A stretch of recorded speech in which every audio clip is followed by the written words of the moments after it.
ओम शांति। गीता के भगवान को सिद्ध करने का मिला वरदान।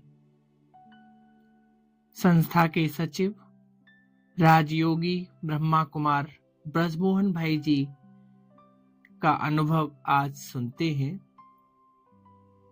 भाई साहब बताते हैं, ब्रह्मा बाबा के बारे में, इतना बड़ा ज्वेलर जिसका राजा लोग भी सम्मान करते थे, ऐसे ब्रह्मा बाबा ने तन मन धन को संपूर्ण समर्पित किया। माताओं का ट्रस्ट बनाकर वर्ड सर्वेंट, विश्व सेवाधारी, पहले दिन से लास्ट सांस तक बने। कभी भी बाबा ने मैं और मेरा नहीं कहा, अपनी अथॉरिटी नहीं चलाई। बाबा ने सोचा कि सारी दुनिया की सेवा मुझे करनी है। शरीर भी बंधन है, शरीर को भी त्याग कर सूक्ष्म रूप धारण कर लिया। बात है 18 जनवरी 1969 की। रात को बाबा अव्यक्त हुए थे। उस वक्त मैं पंजाब में था। 19 जनवरी की सुबह 8 बजे के करीब एक टेलीग्राम आया। उसमें 4 शब्द लिखे हुए थे, पिताश्री एक्सपायर्ड। ड्रामा कुमारिका। कुमारिका अर्थात दादी प्रकाश मणि ने लिखा था, पिताश्री ने शरीर छोड़ दिया है। ड्रामा यह अचानक हुआ। सबसे पहले हम ही माउंट आबू पहुंचे। फिर मैं 19 जनवरी की शाम को वहां से दिल्ली पहुंचा। कई साधन बदलने पड़े, इसलिए काफी समय लगा। दिल्ली से मैं और मेरी लौकिक माता जी, ऑलराउंडर दादी और एक भाई, चारों ने एक टैक्सी की। टैक्सी वाले से हमने कहा, आपको रात भर नॉन स्टॉप टैक्सी चलानी है और हमें माउंट आबू पहुंचाना है। अजमेर पहुंचते पहुंचते उस टैक्सी वाले की आंखें लाल हो गईं, पर हमने कहा, चलते रहो। इस प्रकार सबसे पहले हम ही माउंट आबू पहुंचे। बड़ी दीदी भी उस समय बाहर थीं, वे बाद में पहुंची। उस वक्त हिस्ट्री हॉल ही था। वहां बाबा संदली पर बैठ मुरली चलाते थे। वहां ही बाबा की देह को रखा हुआ था। वहां हम सब जाकर शांति में बैठे। जरा सी भी कोई हलचल होती तो हम खड़े हो जाते कि शायद बाबा फिर देह में आ गए हैं। ऐसी स्थिति थी हमारी। फिर बड़ी दीदी आए और परमिशन लेकर शांति स्तंभ जहां बना है, वहीं अंदर ही बाबा की देह का अंतिम संस्कार किया। कुछ मुख्य भाई बहनों ने लकड़ी आदि डाली। मेरे पास एक भाई खड़े थे। मैंने उनसे कहा, बाबा तो कहते थे, बच्चे हमारे संग ही तुमको जाना है। मेरा दिल कर रहा है कि मैं इस अग्नि कुंड में कूद जाऊं। एक तरफ कर रहा है, दूसरी तरफ नहीं भी कर रहा है, तो क्या करूं? उस भाई ने कहा, आपने अपने विक्रम विनाश कर लिए हैं सारे। क्या आपको बाबा ने जो काम दिया है वह कर लिया है, इसलिए आपका डबल माइंड है। अभी यह ख्याल छोड़ दीजिए। उसके बाद 21 जनवरी को संदेशी ने आकर के आगे का सब कुछ स्पष्टीकरण दिया। शिव बाबा कहते हैं कि मेरे पास सारे सृष्टि नाटक का प्लान है। मुझे सतयुग की 1-2 राजगद्दी स्थापन नहीं करनी है। मुझे तो त्रेता के अंत तक की राजगद्दियां अभी ही स्थापन करनी है।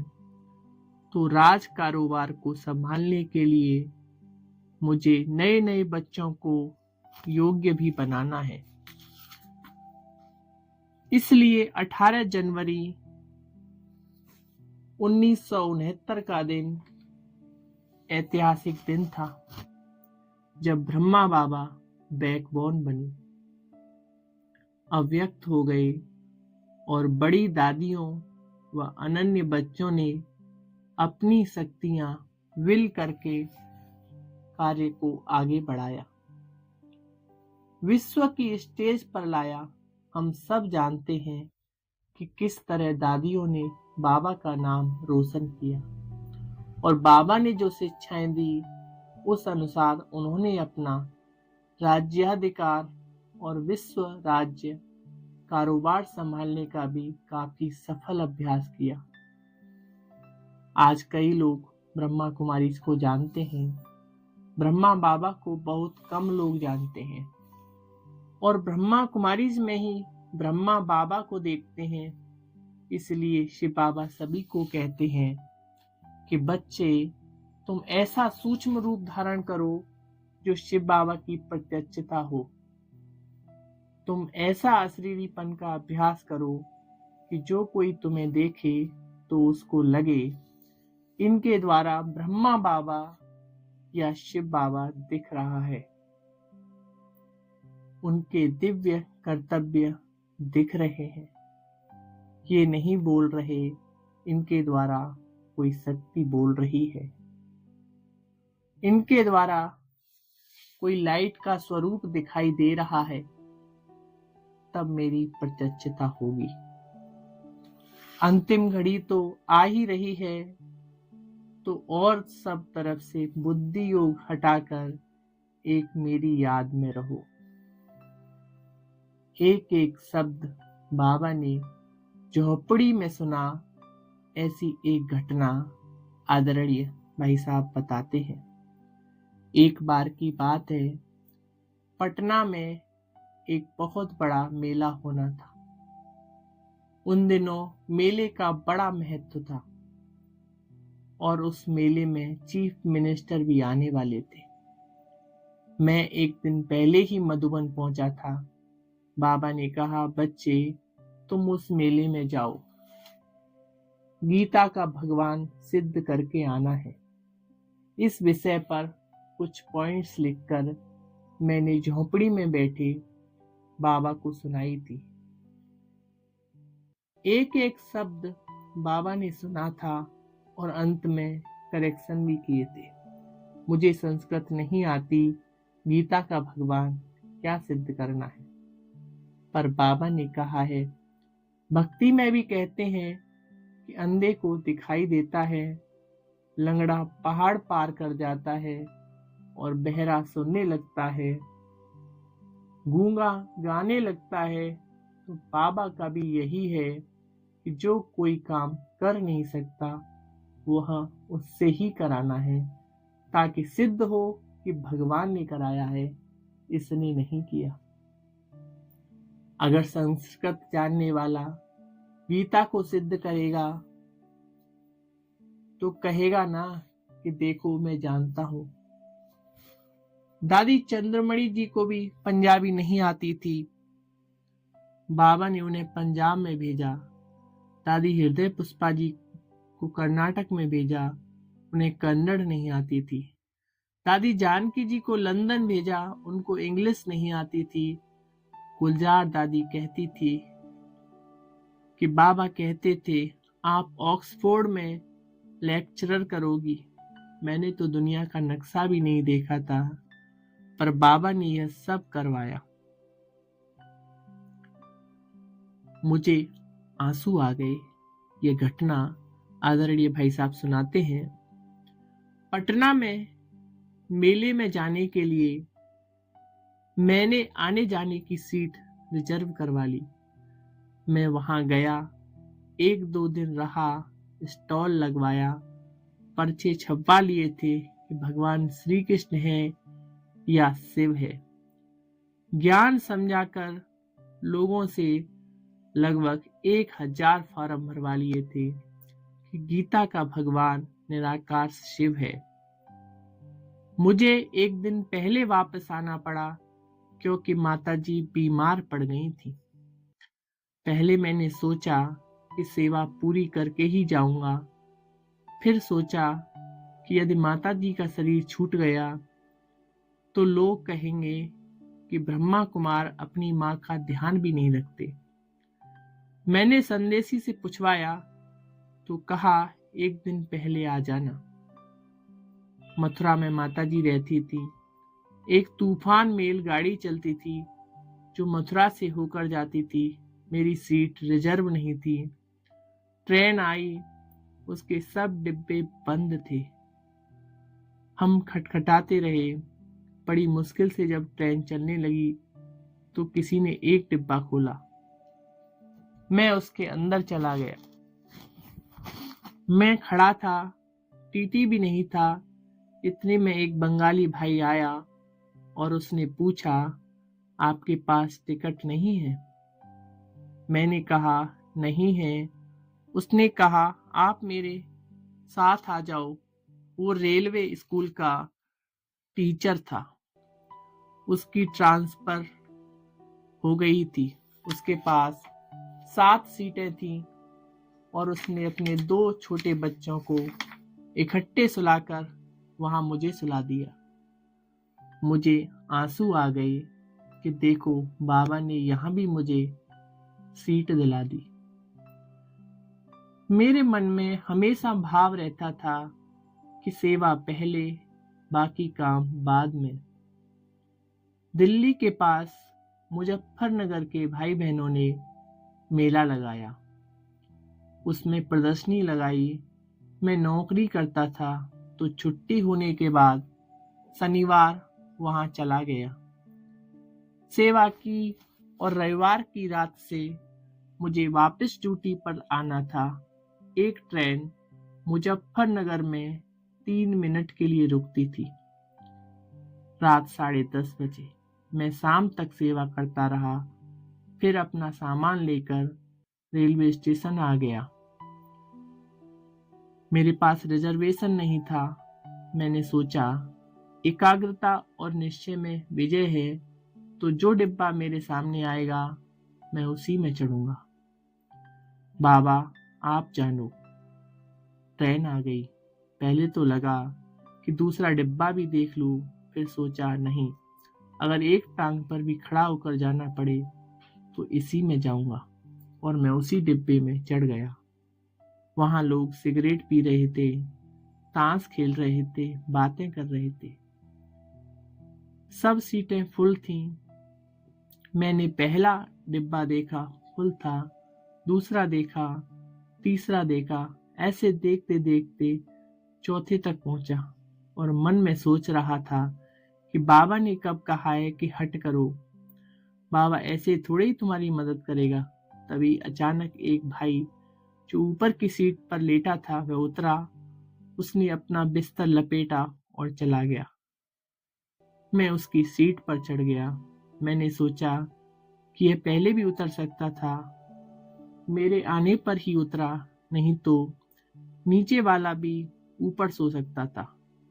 फिर मेरी आंखों में आंसू आ गए कि देखो भगवान ने यहां भी मुझे सीट दिलवा रहा है। इसलिए 100% मेरा यह अनुभव है कि एक बार आपने बाबा की कोई बड़ी आज्ञा मान ली। जैसे बाबा ने कहा तुम नौकरी कर लो, प्रैक्टिस छोड़ दो, मैंने कर लिया। तो जीवन भर बाबा हर परिस्थिति में मदद करता है। जहां मैं नौकरी करता था उस कंपनी की आसाम, मुंबई आदि कई जगहों पर शाखाएं थी। मैंने बाबा से कहा, आप कहते हो नई जगह सेंटर खोलो, तो असम में सेंटर नहीं है। हमारी नई फैक्ट्री असम में खुल रही है, वे भी मुझे वहां भेज रहे हैं, मैं चला जाऊं? बाबा बोले, बच्चे, असम में 9 महीने बरसात होती है, बड़े बड़े मच्छर होते हैं, तुम वहां नहीं जाना।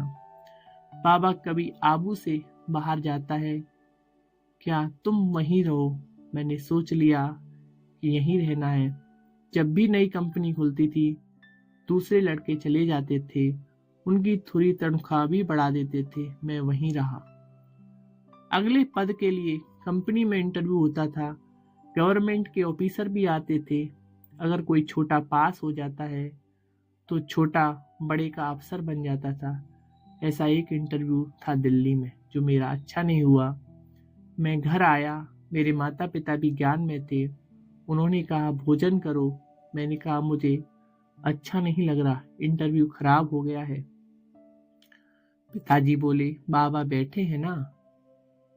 मैंने कहा बाबा तो बैठे हैं, पर बाबा ये थोड़ी कहता है कि बच्चे तुम फेल हो जाओ, यह तो अच्छी बात नहीं है। बाबा का नाम बदनाम होता है।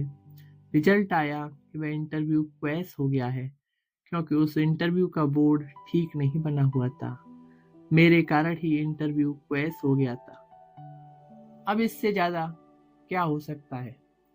हर बात में कल्याण है।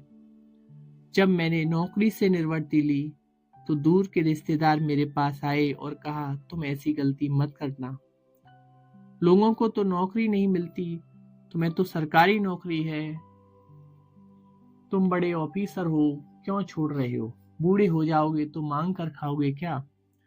मुझे निश्चय और अनुभव था कि बाबा है तो हर बात में कल्याण है।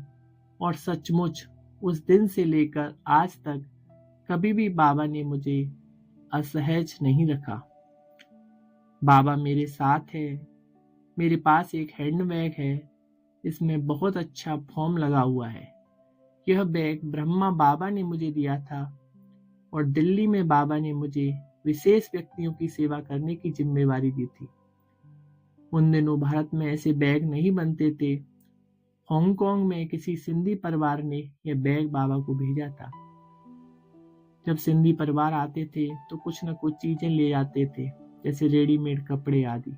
बाबा ने कहा, जब भी किसी से मिलने जाओ तो इसमें निमंत्रण पत्र और लिटरेचर डालकर ले जाना। सचमुच जब मैं इसमें लिटरेचर डालकर ले जाता हूँ तो मुझे लगता है बाबा मेरे साथ है और इसमें बहुत सफलता मिलती है। हर परिस्थिति में बाबा की मदद मिलती है। माउंट आबू में बहुत बड़ा ओम शांति भवन बनना था और पांडव भवन की किचन को भी बड़ा बनाना था, क्योंकि विदेशी लोग आना शुरू हो गए थे। उसके लिए सरकार ने 120 टन सीमेंट चाहिए था। राजस्थान सरकार राशन कार्ड पर 3 महीने में 20 बोरी सीमेंट देती थी, उससे ज्यादा नहीं देती थी। सीमेंट पर ब्लैक मार्केट बहुत था। मुझे दादियों ने कहा कि तुम दिल्ली से 120 टन सीमेंट सेक्शन कराओ। मैं दिल्ली में सीमेंट कंट्रोलर के ऑफिस में गया। वहां एक भाई बैठे थे, सीमेंट कंट्रोलर। उन्होंने पूछा, कहिए क्या काम है? सीमेंट की बात करने की बजाय मैंने कहा, आप किस शहर के रहने वाले हैं? बाबा ने यह टच किया। बाबा को पता लगा कि वो मेरे शहर का है। उसने कहा, मैं अमृतसर का रहने वाला हूँ। वाह, मैं भी अमृतसर का रहने वाला हूँ। फिर मैंने पूछा, आप किस स्कूल में पढ़े हैं? उसने मेरे ही स्कूल का नाम बताया। फिर 2-3 मिनट में हमने स्कूल के टीचर्स आदि का नाम आपस में शेयर किया, जैसे बाबा ने बिल्कुल अपना कर दिया था। फिर मैंने उनसे सीमेंट की बात की। उन्होंने 120 टन सीमेंट सेक्शन कर दी। दादी जानकी जी का डाक टिकट निकलना भी असंभव था। क्योंकि गवर्नमेंट के नियम ऐसे हैं, कमेटी बैठती है और शरीर छोड़ने के 10 साल तक किसी का डाक टिकट तो निकलता ही नहीं है। तो एक जगह लिखा हुआ था, यदि कोई व्यक्ति आर्ट, कल्चर, सभ्यता आदि के लिए मशहूर है, उसकी मृत्यु होती है तो उसका निकल सकता है, क्योंकि 10 साल बाद तो लोग उसको ही भूल जाएंगे। कोरोना के कारण कमेटी थी ही नहीं, केवल मिनिस्ट्री के पास करना था। रविशंकर प्रसाद जी से मिलने की तैयारी की। उन्होंने दादी जानकी जी का भाषण सुना हुआ था। उन्होंने अपने आप ही ओके कर दिया, यह टिकट निकल गया। हमारे मन में यह था कि दादी जानकी जी की शक्ति इतनी है कि वह आप ही करवाएगी, और वह हो गया। तो बाबा असंभव को भी संभव कर देता है। बाबा ने निमित्त बनाकर शक्ति दी। बाबा की पालना का जबरदस्त प्रभाव है, जैसे किसी को शक्तिशाली इंजेक्शन लगा दें और सारी जिंदगी उसको ताकत मिलती रहे, ऐसी बाबा से मिलने की शक्ति थी। उस वक्त आवश्यकता थी, उस वक्त वृक्ष बड़ा होना था, बिल्डिंग ऊपर जानी है तो नींव ताकतवर होनी चाहिए। बाबा ने जिन्हें निमित्त बनाया, उन्हें इस प्रकार की शक्ति दी कि वे दुनिया के किसी भी प्रकार के उतार चढ़ाव को जैसे बाबा हैंडल करते थे वैसे कर सके। उसमें गहरा स्नेह, गहरी शक्ति, बाबा का प्यार सब समाया हुआ है।